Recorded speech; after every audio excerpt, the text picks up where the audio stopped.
friends. Thanks for tuning in.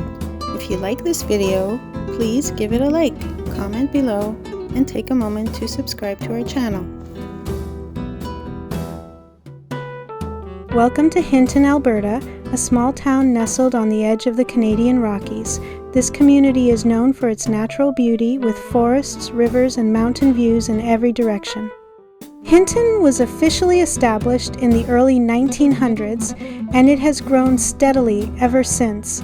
The town was named after William P. Hinton, who was a vice president of the Grand Trunk Pacific Railway. Railways played a big role in shaping this area, bringing settlers, industry, and connection to the rest of the country. Today, Hinton is a popular stop for those heading to Jasper National Park just to the west. Locals enjoy hiking, biking, and exploring the nearby Beaver Boardwalk, one of the longest freshwater boardwalks in Canada. It's also a great place to spot wildlife, from deer to beavers, and even the occasional bear.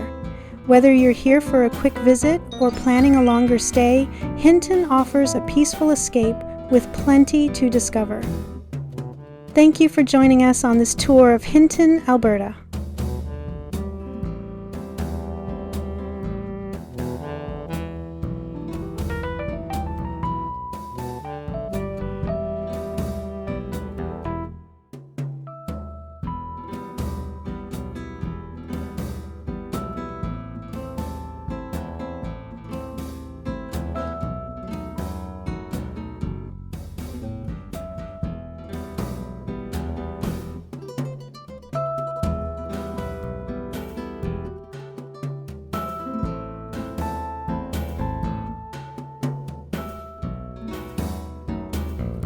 Thanks for watching!